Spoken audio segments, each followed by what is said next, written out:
Hello and welcome everybody to another StarCraft 2 cast by Glitch. Today I'm going to be casting for you some games from IEM Sao Paulo, and you may be saying, Glitch, how can you be casting games from IEM Sao Paulo? It is still going on, it hasn't even finished yet, and I will tell you, you know what, it is because IEM is awesome. Oh my god, are they awesome? The tournament's not even done yet, and they're already putting replays from the group stages up on the internet for players and casters to watch. Oh my god, so excited, so great, because I didn't get to watch any of these live today earlier.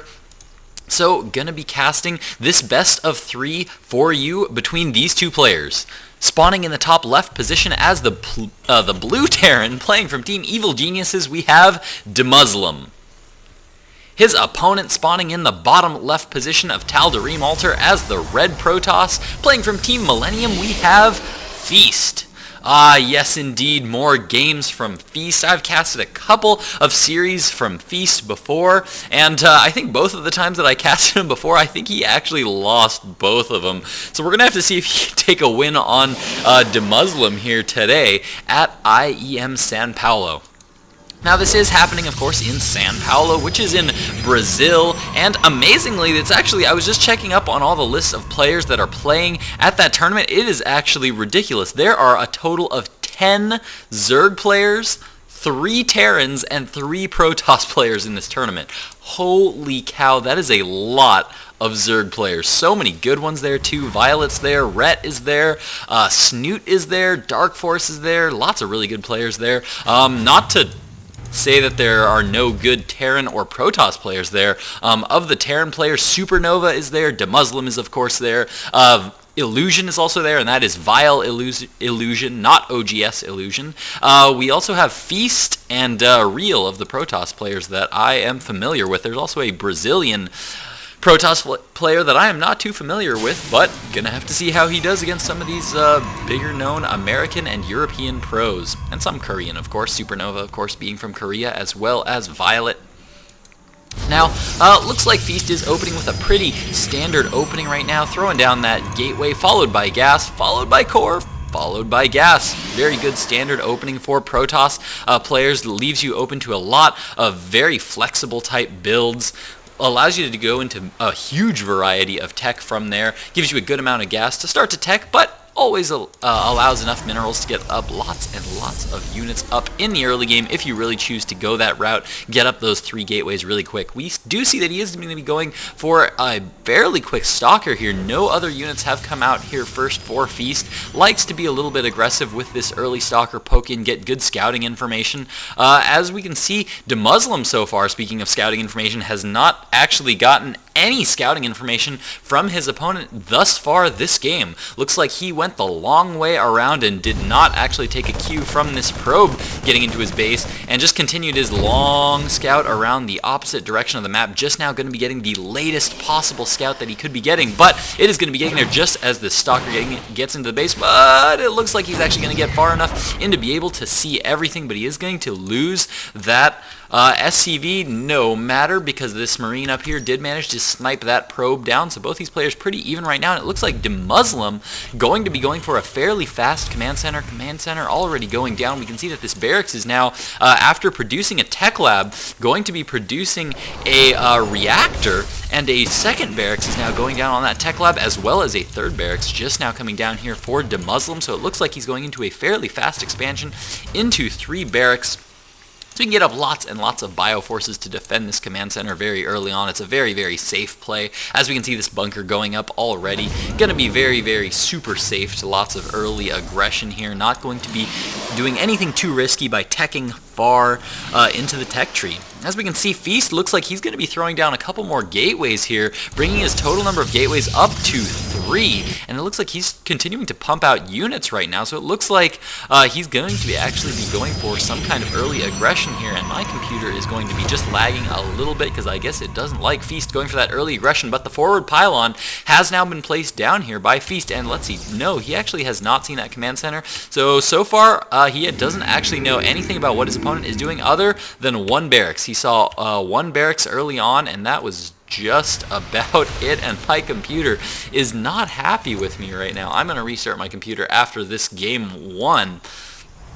But it looks like the first units of EGDeMusliM are just now starting to warp in up here in this northern location. We see lots and lots of stalkers actually coming down. This is something that we saw from Feast previously. He's a big fan of using lots and lots of stalkers in his play. Really, really like it. He's very, very smart about the movement of his stalkers. And oh, EGDeMusliM getting the scout right now, seeing that Feast has not gone for any expansion at all. So this is just a smidgen, going to be quite a bit of one base aggression that he's going to have to hold up. Might even see a second bunker going down. Yes, we do indeed have the second bunker going down. Blink research is just about to be completing here for Feast, so needs to be very careful before he gets that blink research. Doesn't want to lose too many before that. As we can see, we even see a third bunker going down for EGDeMusliM as he is trying to play real safe. SCVs have been pulled off the line to repair that bunker, and Millennium's Feast just continues to warp in more and more stalkers down here on the low ground. They do now have that blink ability. Engineering bay is down, and oh, they are going to be blinking up onto the high ground there, using that sentry to give him a little bit of vision there. Blinking in right now, picking off a lot of SCVs. Nice force fields going down there, trapping that one Marine. Doesn't get off any kills at all, and he does manage to take out that bunker. Now going to be denying lots and lots of mining here at the natural expansion. That's going to be a big loss there for EGDeMusliM as he invested 400 minerals in that orbital command, but as we can see, just lots and lots of damage right now being done by Feast right now, mostly in just lost mining time at this natural expansion. And as we can see, he's just continuing to warp in more and more units, really trying to look to end this game on 3 base, and now he's just going to be bypassing all of those bunkers right now and getting up into the main. SCVs now being pulled off the line as my computer starts to lag like crazy. So many SCVs now being pulled off the line. We do see 11, 12, 13, 14 workers killed so far for Feast, and that number is climbing as so many workers have been pulled off the line here for EGDeMusliM. He doesn't have a whole lot of mining left. He's continuing to rally in more units off of these 4 barracks, but will it be enough? He's running awfully low in the mineral count. He's starting to lose a lot of stalkers, but I think the damage has been done. More and more stalkers continuing to warp in here. Chrono Boost continuing to go down on the warp gate, and it looks like Millennium's Feast has finally decided that he's going to go for an expansion here, as he is now producing another unit. No, actually, he's decided to cancel the Nexus, and you know what? Says, I'm just going to end this game right here, right now, producing more stalkers at the front. And as we can see, EGDeMusliM chose to actually salvage those bunkers to get those extra minerals out, but he's got a good number of Marauders now up here, and Stim is complete here, so EGDeMusliM actually chasing down these stalkers because he does now, with Stim, have enough to be able to take out these units, but more and more are being warped in here for Feast, and a lot of these stalkers are really low in health, and it looks like he does finally manage to clean up the rest of those forces from EGDeMusliM thanks to his new warp-ins. Another bunker now having to be thrown up here by EGDeMusliM. If we check out the Harvester count right now, he is way down in Harvesters, 26 Harvesters to 16, and yeah, it looks like Feast just going to look to end this game right now as he continues to push in right now and deny mining at this natural expansion. Once again, another mule goes down. More damage now being done to this orbital command as EGDeMusliM frantically tries to get more and more barracks units out here to be able to defend against this, and here come the forces of EGDeMusliM as he does Stim forward and start to pick off some of these stalkers. Nice little play there by EGDeMusliM as he is now just going to pull back. He needs to be real careful with those stims because every single time he stims, he loses a good chunk of health on his bio army. And now it looks like, there we go, looks like Feast has finally decided it's time for him to start getting ahead now that he's done all this economic damage. Gonna continue to poke at the front though with these stalkers. Now that he has that Nexus building in the background, gonna just keep poking in there. Be sure that his opponent is not gonna be doing any mining at this natural because of course once he leaves this base, EGDeMusliM is most likely going to just plant that command center right back down there, maybe even start to throw up a lot of bunkers and really secure that natural expansion so that he can start making full use of this extra orbital command that he did build there. And oh, I love this move here from Feast, just constantly poking in there, blinking back the weak stalkers, making sure to have the stalkers with the most shield energy at the front when he moves in there, gets a good feel for what his opponent's doing, and just blinks his entire army right out of there real fast. Very good play here from Feast, just being super active with the mobility of these blink stalkers. And look at that, once again, comes in, does a little bit of damage, and just blinks right back out again so they can regenerate that shield energy. Because every bit of damage that he does to these bio forces of EGDeMusliM, if you think about it, I mean, every shot that he gets on it is permanent damage that is done to those forces, whereas the damage that is done to his units, at least for the most part, is shield damage that he can just instantly fall back and regenerate. So he just just keeps wanting to poke in here, do some damage, maybe pick off Marines here and there. Look at that beautiful blink out, only losing some damage, or only losing some shield health on that one stalker there, and now he is starting to mine at this natural expansion. We do see a 4th gateway now going up here for Feast in the back of EGDeMuslim's main. We do see that the factory and starport has come up. Medevacs are now on the way. The first 2 medevacs are going to be out here very shortly, and that's going to help oh so much with keeping this bioforce alive, because as you can see, the bioforces of EGDeMuslim here are starting to look a little weak here. We've got a lot of Marines in the red, yellow, and orange health.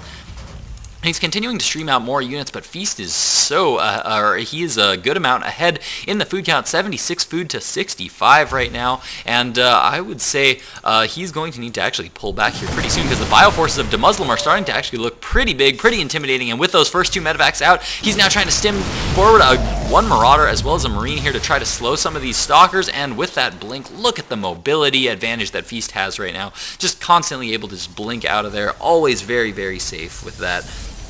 Now, how is EGDeMuslim going to be responding to this? He's most likely going to be moving out here to this natural expansion. As we can see, he's now moving that command center out, but now Feast is on the defensive. Back home, he's been warping in a lot of zealots and a lot of sentries here, so he's got a lot of energy for force fields here. No upgrades yet down for Feast, but none have gone down for EGDeMuslim yet either. All of his money has been pumped into getting out these Marines and Marauders as well as medevacs early, and there comes the stim as EGDeMuslim moves forward, trying to kite back, trying to do as much damage to these Marines as he can. Force fields going down here for Feast, but not being all very effective at this point. Looks like he is now trying to force those units to fight, but now realizing he doesn't quite have enough. Now pulling back. Is EGDeMuslim going to have enough forces to be able to deal with this? One medevac was out here. I believe that was actually one new one that was just constructed here. More forces are being rallied in right now for EGDeMuslim right now, but a lot of these stalkers are surviving for oh so long, and he's continuing to just warp in more and more zealots behind this so that they continue to absorb damage for all these stalkers, which are just picking off medevacs now. 2 medevacs go down, and so many of the forces of EGDeMuslims are now going down. All of these forces are so low